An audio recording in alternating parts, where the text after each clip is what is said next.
Cheerleading had been sued by a major label, and I found that it wasn't just cheerleading that had this licensing issue. It was actually gymnastics, figure skating, dressage, loads of different other sports. So I was out of a job, wondering what to do next, and was like, well, I can solve this problem. Hi, I'm Hazel Savage, and this time our guest is Chantal Epp. Chantal is a champion cheerleader and the founder of ClicknClear, a company that licenses music for choreographed sports and events. In this episode, we talk about Chantal's incredible journey from cheerleader to music rights pioneer. We also talk about the importance of great music at world-class sporting events and, as a founder, how to know when to take your side hustle full-time. So, hi Chantal, thank you so much for joining us today. I know you very well, but how do you like to introduce yourself for the people listening in? Yeah, so my name is Chantal, as Hazel mentioned, and I'm the founder and CEO of ClicknClear. We are a music rights tech and licensing company servicing choreographed sports like dance, gymnastics, figure skating, cheerleading and more. And we provide a suite of innovative technology to solve copyright licensing issues across sports. Amazing. Love a female founder. Love to chat with another female Likewise. founder. And so as well, we've met way back in 2018, 2019? Yeah, 2018, do you remember the story of how we met? I do. We were at a pitching competition. Was it Music Ally? It was Nylon. Nylon, that Connect, was it. 2019, Yes. January 2019. I flew in from Orlando. I'd done a red-eye flight, flew in, had a shower at Shoreditch House and made my way over to get there just in time for the pitch. And amazing, I love that. And had you flown in from Orlando from a sporting event? From Cheerleading Worlds. Perfect. Yeah. And okay, so I didn't know that little fact about you flying in, which makes it even more impressive. Because I often say that my claim to fame is that I've lost to you twice in pitch competitions. I tell anyone who'll listen. Because there was Nylon Connect and there was Medem Labs. Yeah, so 2019. So you flew in off the red eye and then just walked in, boom, won the pitch comp. I love that. And so that was back in 2019. Well, yeah, 18, yeah. 2018. And so were you right at the start of the business at that time? Yeah, so I didn't even have my first investment yet. Right. Really, I mean, I'd registered the company back in the end of 2016, but I signed my first rights holder in 2017. I was still working part-time elsewhere. Right. I actually went full-time into ClicknClear in October 2017. Right. And then it was sort of 6-7 months later, I got my first investment. Yeah. So, yeah, I don't even think I had investment yet. So you were actually, that's obviously even more impressive, but that makes you the sort of the classic founder that people like to invest in, where the idea and yourself are so impressive that people just want to get involved. Like the idea that you set forth about the amount of money that was potentially being lost from music not being correctly licensed in this kind of specialised area of dance and professional sports, and then you being the right person to know that and to do that. Yeah, in the right place at the right time with the right experience, I guess. Yeah. So even back before 2016, 2017, how did that idea come around? So I was working in a music licensing company that was founded by Peter Gabriel from Genesis. Right. It's called Q Songs. Love it. And we were licensing music for online digital media. I was working with famous YouTubers. I did like licensing for Copa 90, Whistle Sports and Spotify shows and all sorts. And sadly, in May 2016, that company went into administration. Later got bought and so on. It's had its own journey. But that company went into administration. It was, weirdly enough, the same time that cheerleading had been sued by a major label, and they had made an announcement saying, if you're going to use commercial music, you need to license it. So I was out of a job, wondering what to do next, and saw the lawsuit and this announcement and was like, well, I can solve this problem. I'm a cheerleader. I had a music production company that made mixes for cheer and dance. So put the knowledge of music licensing and cheerleading together and I can create a solution. Yeah. And I found that it wasn't just cheerleading that had this licensing issue. It was actually gymnastics and figure skating, dressage, loads of different other sports. Yep. And so it was like, well, this is a big enough opportunity to take to the music industry. And I spent 2016, 2017 also working part-time actually full-time. I think at one point I had 4 jobs whilst creating the whole business plan for ClicknClear. I totally believe you, Chantal, because you might be the biggest workaholic I've ever met that isn't me. I am a massive workaholic. 100%. And actually I've just gone through the most intense period of my work life, and it hasn't been this intense since 2016 and 17 when I was working for other companies and starting ClicknClear at the same time. Yeah. And as I say, I think the working whilst also building a company, again, is doing life on hard mode. Yes. Yeah. Moonlighting, they call it. Yeah. Or side hustle. Yeah, that Sometimes too. they call it that. It's, it was a real challenge, but I spent 16, 17 basically getting the idea down on paper, planning out, figuring out if it's worth the time, if it's a viable company, speaking to rights holders to get their input and perspectives. And what kind of made me jump was I had a conversation with one of the majors in the earlier days, and they had said that they were more likely to give me top 40 content than they were the previous company had been at. Right. So I was like, well, this is worthwhile. I should absolutely go for it. Yeah. And I did. And then it was like, well, once I'm working full time in my own company, I need to fund it. How am I going to fund it? Right. Got a government-backed startup loan first, and then I went down the angel investment route. Right. And were you completely new to funding? Did you have to sort of self-taught the whole way? Absolutely. Yeah, I actually spent one summer, I think it was in 2016, spent the summer visiting my family in Canada, and I was on YouTube learning all about shares, investment, funding, like starting the company. Yeah, I spent a lot of time. I was only 24 at the time. Wow. So I was still quite young. Yeah. And really didn't know anything about it. Yeah, I love that. And also, when I was going through my fundraising journey, it was a real, with Museo, it was a real eye-opener because I didn't know anything about it. And I would do the same. I would read all the books. I would make sure I had all the information down.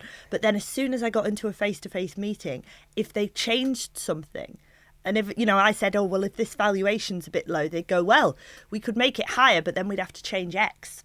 And I'd be like, oh, I don't really understand now. That's changed the parameters. Yeah. So I came out with like a stock phrase, which was, it's open for consideration. And I would say that in the meeting, and then I would look it up later and then figure out if it genuinely was up for consideration. Did you have any hacks like this? Not really, because in the early days I was going after angel investment, and weirdly enough, I mean, the universe works in funny ways. It does. And in October, when I went to Cheerleading Worlds in April 2017, I'd gone to a Canadian music... Canadian Music Week. I think it was that. Yeah. And I went to a She Said So breakfast. Oh, yeah. And I met this woman, Janesta, who I sat across, and she heard all about me starting my company. She loved it and said, oh, I know someone who might be interested in investing. Turns out it's her husband. And we got introduced in October 2017, just as I was taking that leap of faith. And he worked with me between then and May on the sort of business, figuring it out, and actually invested in the company in May 2018. Fantastic. So I kind of worked with him to work out that first investment deal, and also took a big learned a lot from him in that. And he was very, very considerate and like not out to screw me over. Yeah, which is what the best angels are like. Yeah. They often understand, often they've been founders themselves, Yeah. or they're high net worth individuals, and you can ask them anything, which you can't really with VCs, which is I kind of learned that the hard way. Yeah, and so I didn't actually go after VCs until a little bit later. Yeah. And so then my understanding was a bit different because I'd learned a hell of a lot from Dave number one. Brilliant. And you've also got the backing of those angels to be like, ask me anything, what you need to know. Brilliant. Oh, I love that. I love that. Now, to sort of take a slightly, not a different tact, but to take a slight sort of turn on things, we're in August 2024, for anyone who's listening to this in the future. And I've been watching a lot of the recent Olympics. And I must admit, occasionally I will be watching something and I will hear music. And more than once I've thought of my good friend Chantal and thought, I wonder if this is licensed. Who's checking on this? So do you have any involvement there? Have you been making sure it's all legit? Yes, we are working with a number of Olympic sports, artistic gymnastics, rhythmic gymnastics, dressage, basically all of the sports using music at the Olympics. We have worked to help them ensure that they've got licenses for their music and they can come onto our platform. We now have 1.5 million tracks. Wow. Got all major publishers signed, almost all major labels. So we are in a really great place, and we have a huge catalogue of music for them to instantly license the music. Yeah. And then for their routines. And then we have this license verification system, which enables us to work with event organisers. So like the International Gymnastics Federation for all of their world championships, and international skating unions, so that they can check if athletes actually have licensed music. Right. So we've been doing that to help them eliminate their legal risk, whilst ensuring that the athletes are also protected. And it's a bit of an education tool in some way too, because they want to do the right thing. The problem has been they didn't know that they weren't doing the right thing. Yeah. So we do a lot of education and work with federations to ensure people understand what they need to do and why. Yeah. And I think it was the dressage I was watching, and I was hearing the tunes, and I was like, I'm going to ask this question. Yeah, they use a lot of music in their routines. It's a 6-minute routine. Absolutely. Well, how does it kind of work on the kind of, I'm going to call it a mega mix, and I'm really really pitting myself as an 80s child by using this term. But how does that, if anything, change what they need to do when they come to you? You know, the mixes. How does that work? So all of our rights enable them to edit and adapt the music, choreograph to the music, create copies of the music, and then there are additional rights that might be needed, be it live stream or VOD from the event organizer. But the athletes who are using the music to accompany their routine need those first 3 rights that I mentioned. Got it. So they are editing, adapting that music, and all of that is bundled together in our single standard license. Yeah. And I'm not sure I would say it can make or break a routine, but you definitely hear chatter online if the music has been done particularly well, and if certain stylistic choices have been made. So you've got to think it plays a part. Yeah, and actually in many of these sports, in their judging criteria, musicality is part of it. Yeah. So, you know, when we're doing our cheerleading routines, you're, the way that you synchronise the routine to the music, the way that the whole routine comes across with the music, it's all counted and almost mentioned like in the rules. A holistic judge of just how does the piece all sit together. Yeah. And music's got to be and a the part impact of it has on the audience. Yeah. Oh, yeah, of course. Especially in something like cheerleading where it's very energetic. But all of these sports have that sort of criteria, so it's very important for the routine. Definitely. So with the obviously I've been watching a bit of the Olympics. I've been keeping an eye out for this sort of thing. But with your journey as well, specifically, because I remember that first pitch competition at Nylon Connect in London. And I remember just for myself watching you, part of what I was so impressed about was your background as a cheerleader. It just basically says, I know what I'm talking about. I've lived the life. I've walked the walk. I know what I'm doing. So, but tell me a little bit about your journey. Have you always been like a gymnast? Is that how I don't know anything about cheerleading, if I'm honest. Yeah, no, not at all. I started cheerleading when I was at uni. Oh. And that was where I created my music production company. You must have done some sports as a child. Oh yeah, I did sports. I did field hockey, kickboxing. Right. I mean, every 3 years I got bored and did a different sport. Okay. Did musical theatre. So I'm hearing you're a flexible person. You've got a lot of strings to your bow. That's what I'm hearing. But I was big into music. I wasn't so much a sports person. I was a music person. You know, I was the one playing piano, doing violin in the choir and the orchestras and all that. Sports wasn't my thing. Yeah. So it's kind of weird how that's very much changed, and that I then became a world champion cheerleader. Yeah. Starting at uni. Yeah. Yeah, which is I'd probably be hopefully not making assumption. Is that quite late to get into the game of cheerleading? Yeah. Cheerleading is quite a young sport. Yeah. So a lot of young people. I mean, in America, most cheerleaders stop at the age of 24. Right.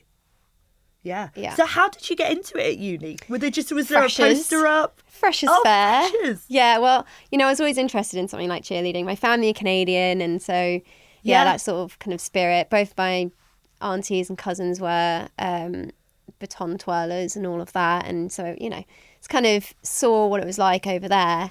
And when I saw the opportunity at Freshers Fair, I was like, hell yeah, I'm going to give this a go. Loved it. Did a year, became captain of the squad, you know, classic. And then, Yeah, it was in my second year at uni that I started the production company and making music mixes for the team. Right. And then took that further after university, and a few years later started ClicknClear after that lawsuit. Amazing. So what are your greatest achievements as a cheerleader? I know you said sort of world champion then. How does it sort of work in terms of accolades in cheerleading? So for me, world championships, getting gold was incredible. Achieving a back tuck, right, being able to do a backflip from not at all. Okay, so in my 20s. As a non-sporty person, is this from when you're stood? Yes. And you do a backflip, but your hands Yes. don't touch the floor? You Yes. just go all the way around? Yes. Okay. It's a standing back tuck. From standing, you flip and you land on your feet. That's incredible. Yeah. That was an amazing feat. I don't think I can do it anymore. No, and I'm not going to ask you to. No, please don't. Dangerous. That, and then I think the third biggest one was performing at the Paralympic flame lighting ceremony in Stoke Mandeville in August 2021. Wow. That was actually our last performance that me and my partner did together. Yeah. Because we then had a baby and all that. But we are hoping to get back to it again. Amazing. We have been training a little bit. So did you meet your husband, your partner, through cheerleading? Yes. Right. Yeah, on Team England. He created the disability inclusive cheerleading divisions with the International Cheer Union. Yeah.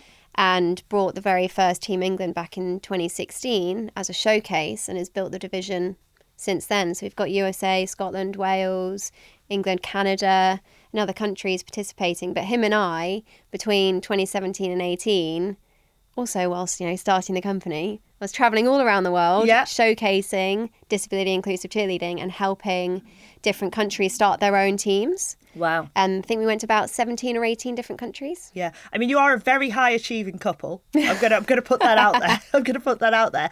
And I guess I think that is an absolutely incredible feat of things to do whilst you were building ClicknClear. But at the same time, it adds a little fuel to that fire as well, that you're actually out there doing the thing that you're talking about doing for your business as well. Yeah, and I was going out meeting national federations, understanding a bit more about sport governance and everything like that. So understanding what music people are using in different countries and saying, no, this is a worldwide issue. It's not just UK and the US. Music is being used in the same way with these sports around the world. So it was an incredible experience. Fantastic. And so your husband as well, I know he's kind of started this this league and all the divisions. What was he always into cheerleading? Did he have sports he did before that? He was not a sporty person at all. In fact, I think he got a letter when he was at school to not participate in sports. So it's kind of ironic now that he is this sports person. And I will say as well, there are lots of videos of you two on YouTube online that I've seen. So we'll link to them in the podcast. One went viral, 28 million views. Oh, okay. We need to share we'll share the viral on Instagram. moment. Yeah. Instagram, I love it. Yeah. So he got into cheerleading probably around 18 or 20 or something. And then he became disabled through work. Working as an acrobat, and he was then kicked out of his cheerleading team because he was now using a wheelchair. Yeah. And he was like, well, screw you, I'm not going to let this stop me. I'm going to continue to participate in the sport. And then he eventually, from that, created disability inclusive cheerleading and created those opportunities for everyone else. Incredible. Okay, well, I feel like I've seen most of the videos online, but we'll definitely link to a couple of them, if not the viral moment, because I'm sure anyone listening to this, the first question is, I got to see this. You know what I mean? I got to watch a bit of this. I got to check it out. So, and it is genuinely very impressive. Thank you. Super impressed. I'm always impressed. I mean, Chantal, you're ticking every box for me. She's a businesswoman. She's a cheerleader. She's got it all going on. Thank you. And which is why you probably do so well in the pitch comps as well. Well, my mum taught me from a really young age to like public speaking. Nice. Yeah, and I think that really helped me because I've learnt a lot about public speaking from a really young age. And so I think between that and cheerleading teaching me what it's taught me, I love a good pitch. From a public speaking perspective, do you ever get nerves? Yeah, sometimes. Yeah. Not so much these days. I I probably used to. I mean, I get nervous going out on cheerleading. You can really tell when the routine fails. That feels a little bit more stressful, though. There's a physicality to that that public speaking maybe doesn't quite have so much. Yeah. But is it a sliding scale as well? So like, you know, a sort of an informal podcast like we're doing versus a keynote versus a 1,000-person crowd. You know, are there scales of nerves? I think so. Yeah, and it all just comes with practice, right? And I think my nerves are probably higher earlier on in my career than they are now. Yeah. Maybe because you know, even though you believed in your idea 100% from day one, which I think was clear, you're more unproven, I guess, back in sort of the 2018 times, waiting on that investment, waiting on all those deals to come through, those licensing deals. And so there's probably more nerves that come from an element of the unknown. Yeah. And then there's a difference of online versus in person. Right. Because a lot of stuff, pitch competitions and whatnot, went online in the pandemic. And actually, you could have your script right in front of you, no problem. No one knew. You're actually not even looking at anyone. You're just staring at a screen. So that was almost easier. And then in person, obviously, like for me, I always like to memorize what I'm saying. I don't want to have a piece of paper in front of me if I can avoid it.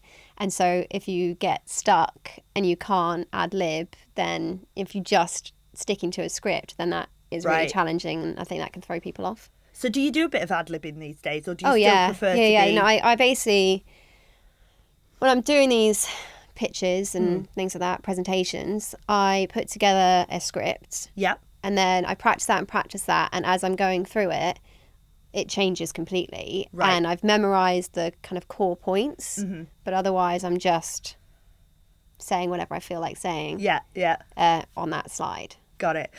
I love that as well. I think one of my favourite stories of myself, I did a lot of the online pitches as well, because we started at almost exactly the same time with our businesses. So a very similar journey.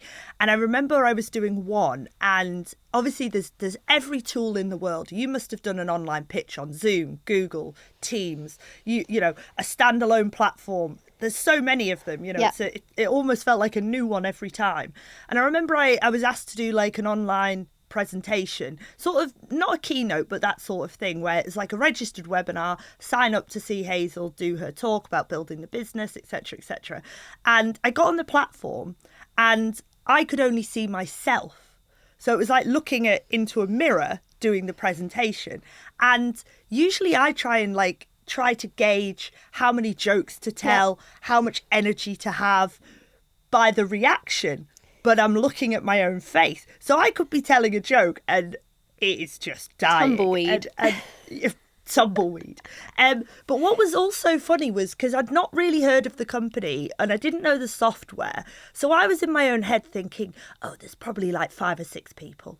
So I did it. I sort of, you know, it was just on a screen. I think I was in an office in the SoundCloud office. I think it was in a meeting room. And I just thought, oh yeah, just play it like an intimate video call. It's got the screen in front of me. I can only see my own face. You know where I'm going with this. Imagine it's about 5 or 6 people. Make it like a chat. And then I did it and it went fine. I was perfectly happy with it. And then the organiser messaged me afterwards to be like, yeah, that went fantastic. We had 250 people logged in. Oh my goodness. And I was like, I'm glad you didn't know that beforehand. I'm quite glad I didn't know that there was 250 people watching me. But I also definitely was not acting like there was that many people watching me. Have you had anything like that? Yeah, I definitely struggle when you don't have the people there and to get that reaction. And I think that's the downside of online. That's why I actually do prefer in-person presentations. Because, you're just like, am I actually talking to anyone, or only 5 or 6 people here, or is it hundreds of people? Yeah. And what do they think? Do they like what I'm saying? Should I throw in a joke? Is that inappropriate? Yeah, because you get a feel as well from the look of the audience. And like you bounce off them too. Yeah, their engagement, what they're more interested in, so you can expand on certain parts. Like you say, the slide comes up, you know ballpark what you're going to say. Yeah. And depending on what the audience is, I guess as well, adjusting it for whether there's a majority of musicians in the room, a majority of sports people, maybe it changes. Yeah, exactly. And like, I definitely have to change what I say if I'm talking to music people versus sports people. Right. So knowing the audience is really important. Definitely. Very nice. Very nice. Yeah. Well, that's excellent. I did want to ask you as well, have you been over to Paris in the last couple of weeks? Have you been able to go see any of the events? Not yet. We've just been so busy. I had to be kind of back office, as they say, working with the team to ensure that we're getting everything licensed. But me and my partner are going to go and see the Paralympics next month for a couple of days. Brilliant. Didn't want to miss out. I was getting major FOMO. So I know. I'm quite jealous when I hear of friends who've just gone over just to hang out and go watch some stuff, and I'm like, oh, that does sound good. I kind of wish I'd done that. Oh, excellent. Yeah, well, so at least we'll be able to enjoy a little bit of it and experience it. Definitely. Oh, that sounds fab. Okay, post lots on Instagram so I can get or LinkedIn so I can get the FOMO from you as well, Chantal. Sounds good. I love that. I wanted to talk a little bit about the licensing as well. Yep. Because I feel like it wouldn't be an underestimation to say that's been a major part of the journey for building ClicknClear. Yeah, it's not easy. No. Talk about music, talk about licensing, everyone's size. If it was easy, everyone would do it, which is, Yeah. So you've got a real... So how did you approach that from day one? I just reached out to record labels and publishers, asking them if they would be interested in doing deals. Obviously, I'd mentioned earlier that I got in touch with some of the majors in the early days of starting the company. Yeah. And just to see if they'd even entertain it. And it was positive, but those conversations take a long time. Right.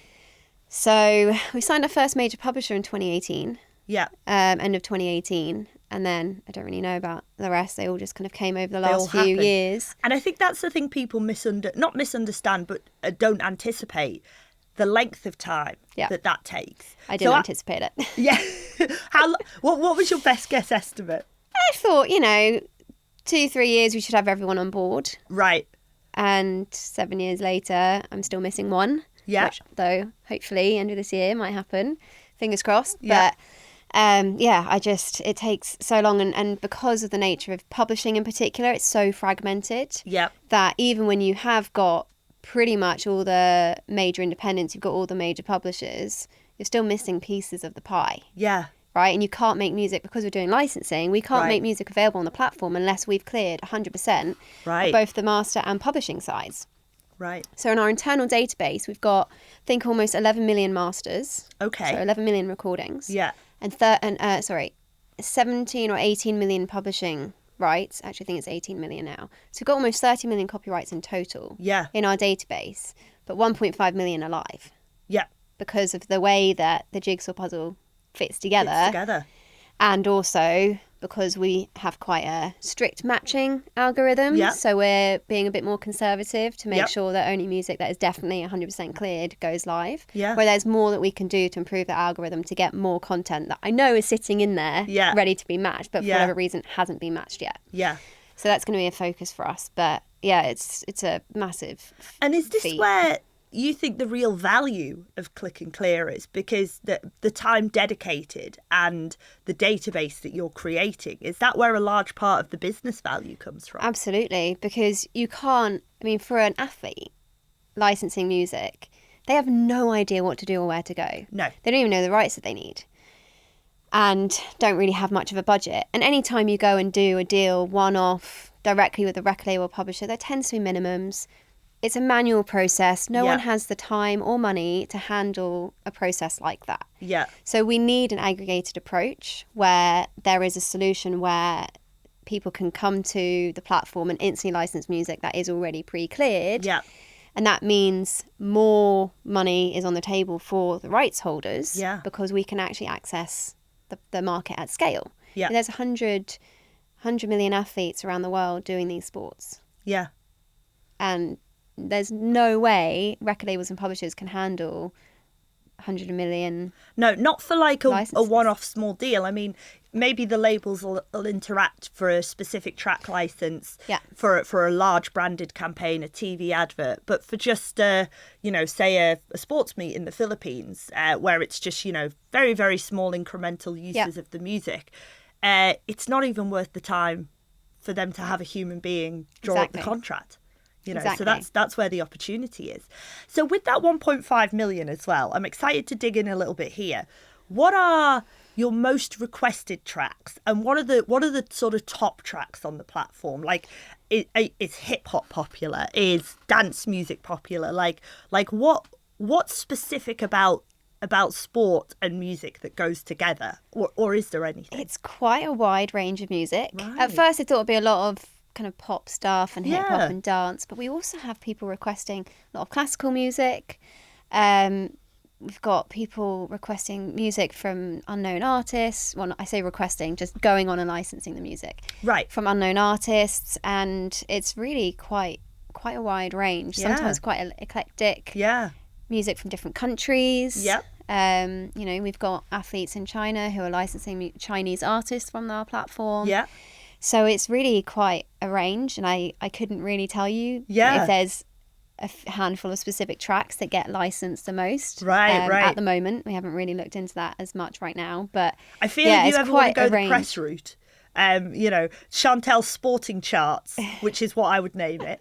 If you released a sort of you should do like almost like a Spotify Wrapped, an end of year top 10. I think people would be interested. Yeah, we do actually an end of year licensed tracks each year, and we'll probably do a similar thing from after the Olympics as well. Oh, I would love that. You know, these are tracks used at the Olympics that are licensed through our platform, so that'll be a fun one. But yeah, it is interesting to see what gets used, and it's such a range. We do get shocked. Yeah, actually, because I think my assumption was going to be the same, that it would be like majority chart music, top hits, pop music.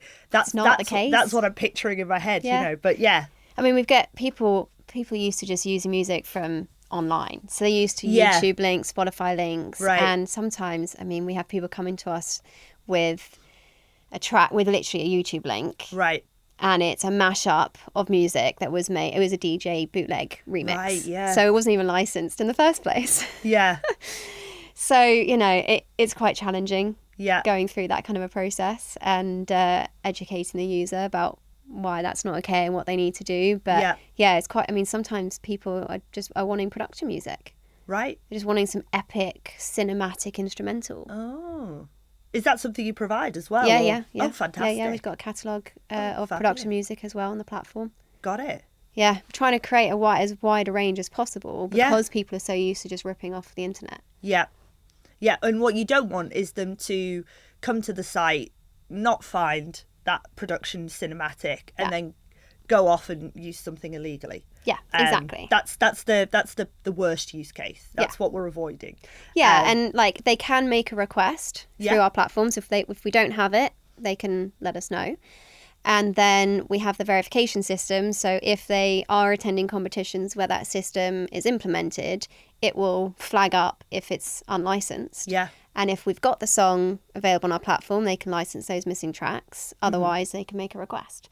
So we're trying to mitigate for them even going away and just using it anyway by implementing the system that can then and there's got to be a big education piece around that that sort of content ID system as well, right? Because it's you don't want it to feel like a gotcha, like if you show up you're gonna get in trouble, but at the same time you need the education, you need the processes in place, because otherwise nothing improves. Yes. Yeah, and the way that we implement it, I mean, we always say we're not the music industry police. Yeah. You know, we can't do lawsuits on behalf of rights holders or anything like that. It's up to the rights holders as to what they do if music is infringed on. And from the sport perspective, we're providing them with a tool for them to eliminate legal risk and help educate their members. Yeah. So it's really up to the event organisers as to what level of risk they're willing to take. Yeah. If they're willing to allow that music to be used at competition or not used. Yeah. And I think it's a bit of a journey. When they first implement it, I think they kind of need to have a little bit of time to educate people before they really strictly start enforcing. And we're kind of getting to that point now where those sports are more strictly enforcing. Right. Okay. But is the feedback from the sports people just generally positive? Are they happy to have a solution? Are they happy to have to know that they're doing the right thing? Yeah, many of them are. Yeah. Because some of the federations that we spoke to in the early days, they were like thank goodness you exist. We haven't known what to do. We've been receiving cease and desist letters. Right. How can we work with you? Yeah. And a lot of the federations, it has been that way. Yeah. I think sometimes from an athlete perspective, there's a little bit of, oh, this has never been a problem before. Why is this a problem? Yeah. Yeah. And maybe it feels like an extra hoop to jump through. Yeah. Once they realise it's a relatively small and it's being made as easy as possible. But I suppose adding anything into the workflow can be a challenge. Yeah, and I think from an athlete perspective, it's a bit of mixed views. I mean, ultimately, they're going to do whatever their federation tells them to because it's in their rules. Yeah. So, and they have to comply if they want to compete. But then there is that question of, oh, well, I've always been doing it this way. Why do I need to do it now? And we have to provide that education. Yeah. In order for them to understand.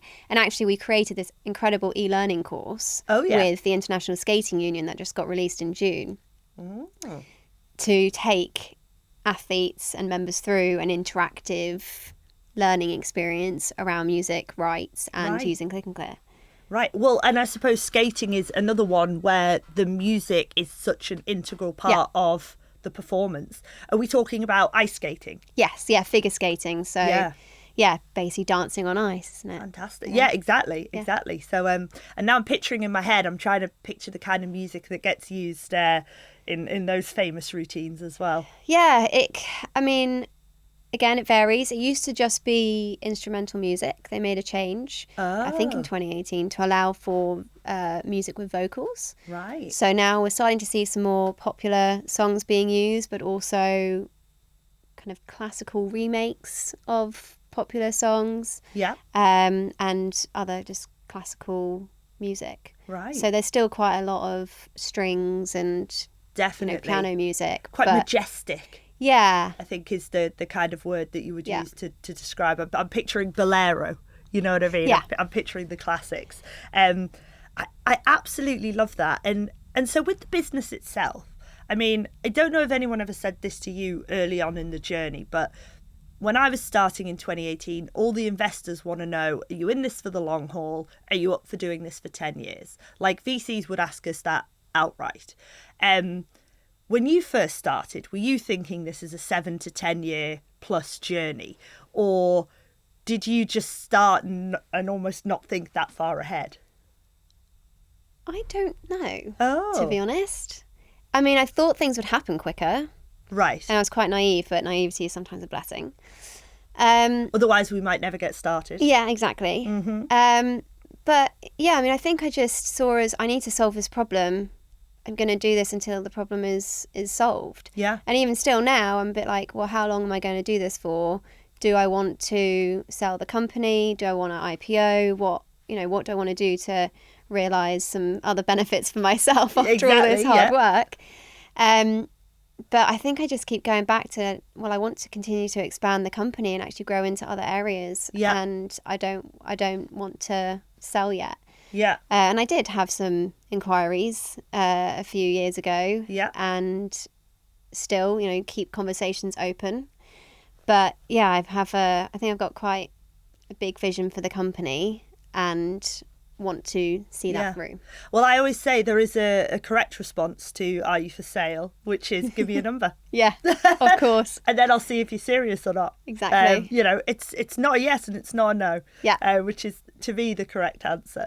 Agree. But where's the future growth for the business? Is it getting more education? Is it more people on the platform? More sports? Where are the biggest areas for growth moving forward that you're excited about? So we're currently focused on choreographed sports. Right. And in the short term, we need to ensure that all of those sports are using music correctly through education, our licensing platform, our verification system being implemented at all competitions. Beyond that, we are expanding into providing different services. Yeah. Some of which I can't really talk about. But some watch of that space. Yeah, watch the space. Yeah. Some of that technology will widen our market. Yeah. To all sports and even beyond that. Yeah. Any market. And then we also plan on kind of growing the company and looking at other IP licensing issues. Yep. Where you have people who own that IP. Doesn't have to be music, can be anything else. And you've got creative people wanting to use that IP and connecting the two together to get the sort of relationship flowing and the money flowing to the right people. Because sometimes the intention's there, isn't it? It's a lot of creators or even sports people, you know, we're not talking people with big budgets who are sort of deliberately trying to get out of paying. Quite often it's just no clear option, no clear way to get in contact. And it's solving that connectivity problem in a way. Yeah. Perfect. Absolutely. So yeah, we will. The plan is to expand even beyond music into other creative IP, Right. solving licensing issues in those areas. Yeah, how exciting. Good stuff. All right, so to the next 7 to 10 years, I'm excited about that one. And just to sort of touch on, you know, it's probably the hottest topic of 2024, generative AI. Are you seeing any on the platform, or do you ever get requests for it? We haven't had any requests for it. Yeah. I mean, we have deals in place with record labels and music publishers. Mm-hmm. So unless they are sending us content created that is completely generated by AI, then we don't have it. Yeah. Because we can only receive content directly from the labels and publishers we're working with. And we don't have any like AI labels or anything like that. Yeah, yeah. I haven't seen any athletes using or creating generative AI pieces to accompany their routine. It's not to say it won't happen. Mm-hmm. But yeah, unless it's provided to us, we're not going to license anything. Yeah, yeah. So far, not really an impact within this sphere. Not yet. And I think it might take some time really to reach that sort of level of the market. Well, it does feel like at the minute, with all the tools that are available, the early adopters are those sort of like Gen Alpha, Gen Z, bedroom creators. Yeah. And it may take a while to filter through into other areas of life. But maybe in some ways, sports might be a little insulated from it, because with that musicality element, people are looking for that recognition. Exactly. They're looking for that familiarity. Yeah. You know, so maybe in some ways, not that anyone is ever completely insulated from a new technology, but it's almost slightly the opposite of what's trying to be achieved. Yeah, and then you've got the legal aspect of it. Was that generative AI piece created legally? Right. And if there's any question on our side, we're not going to make it available. Exactly. Or provide a license for it, because we don't want to have any issues. Yeah. Right? So, yeah. It's an interesting one. It is an interesting one. It doesn't really fit within the existing framework, does it? Yeah. You know, for you licensing it, recognising it, and then maybe for an artist requesting it. So it's a one to watch for all of us, though. Yeah, and I think there'll be some challenges that we'll face as we grow the verification system. And if someone is using generative AI piece, how are we verifying that? How are we checking where that was from, what they did, you know? So we'll probably need to do a bit more there in terms of audio recognition. Yeah. To identify that. Yeah. Are there any other technologies that you sort of keep an eye on that are sort of new or coming out, or any other sort of abilities? Well, we are interested in the stemming side of things and Audio Shake. We've had conversations. I know you're an investor in Audio Shake as well. Full disclosure. Because we have a sort of online audio mixing tool. It's not released yet, but it's partly why we haven't kind of move forward with that, but that is something really interesting for us, because ultimately we are dealing with athletes who might hire music producers, right? And then they need to create stems to be able to edit their mix, to accompany the routine. So that's a really interesting piece of technology for us, because historically that just you couldn't get the stems anywhere. And I think what you were saying as well about the, you know, whether in figure skating, whether vocals or no vocals, because I could imagine, you know, if historically the sport's been mainly instrumentals, just whipping the vocals off, you know, some amazing pop tracks, and just going, that's gonna smash. That would probably be the biggest use of that sort of technology for us. Yeah, it's just someone getting rid of the vocals, all the other way around, getting rid of the instrumental and having the vocals. Right. And did you say that you are working on? Because I was also saying, you know, the idea that we do know these sort of mega mixes, these mashups happen. I'm going to keep using the term mega mix. Jive bunny. I mean, it is quite bunny. Like a mega mix. But do you?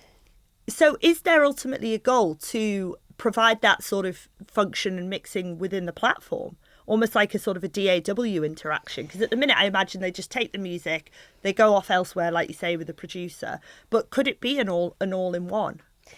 Yeah, so that tool will be provided for people to create their mix on our platform. Fantastic. And it's to create an additional offer because, I mean, there's always going to be need for the music producers, especially at the higher level of sports. Yeah.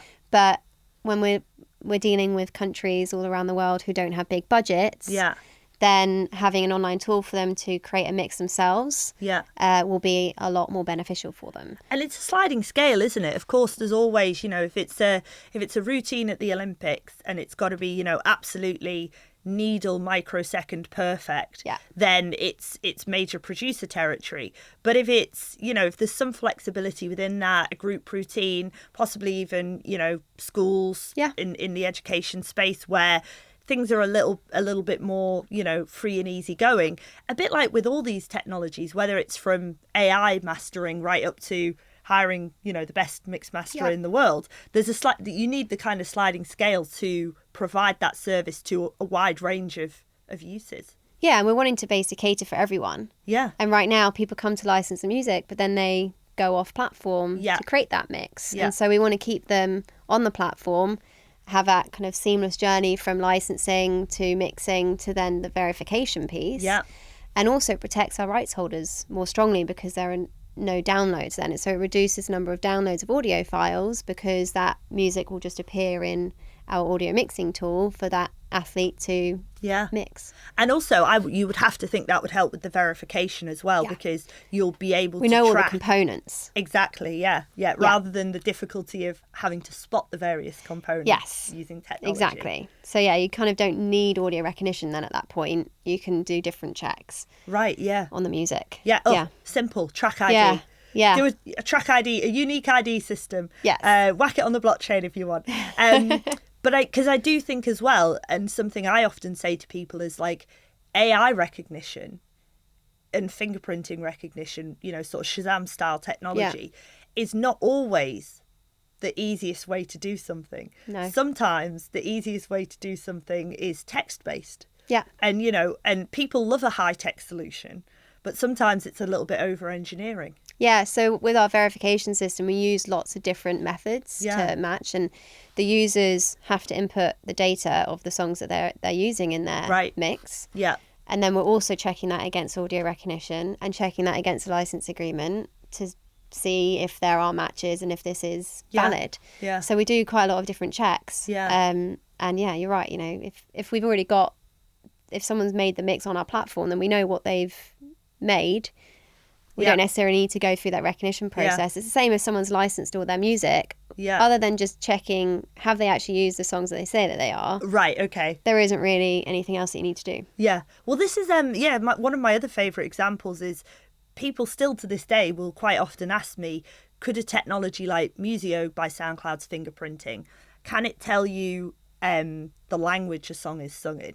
And I'm like, yes. But it's probably one of the least accurate and most expensive ways to do that.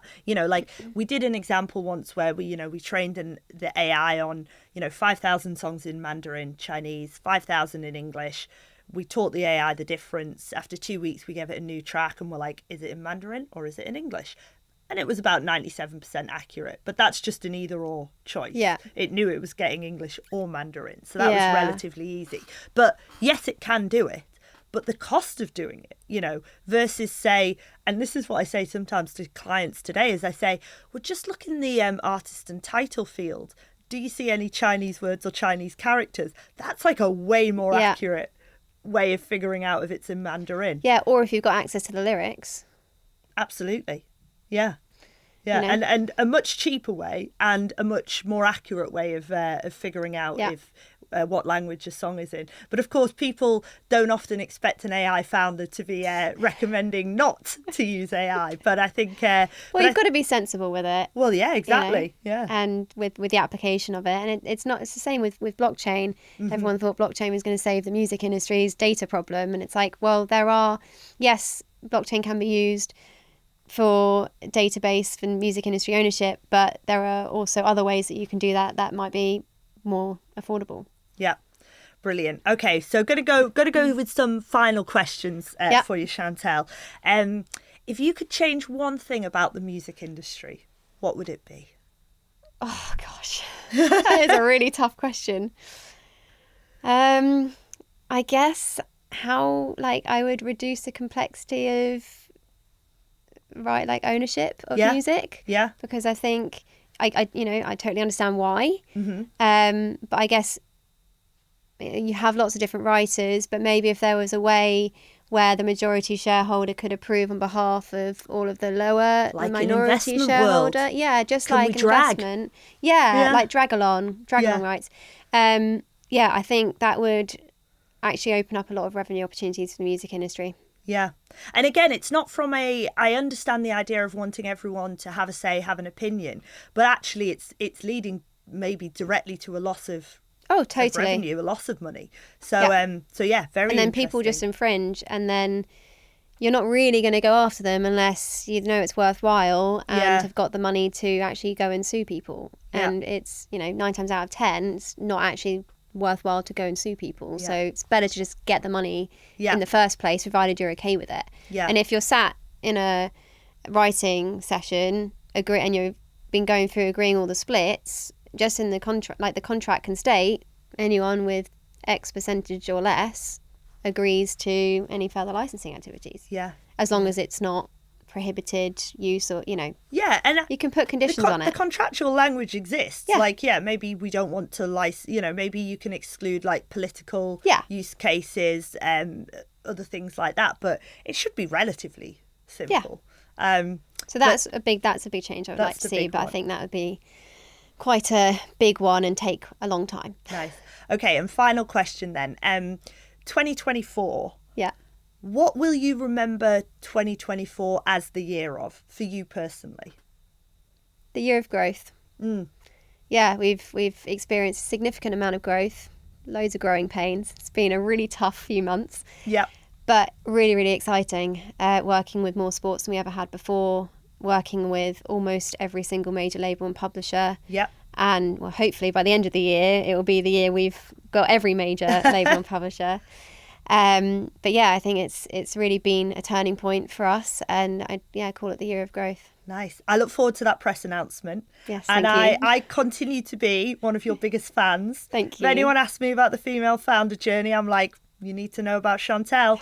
And, no pun intended, I am one of your biggest cheerleaders. Oh, thank you. And you are a cheerleader. So thank you so much for coming on the podcast today. It's just been really fun to chat and really, really great to hear where you're at. Likewise. It's been such a pleasure. Thank you so much, Hazel. Thank you.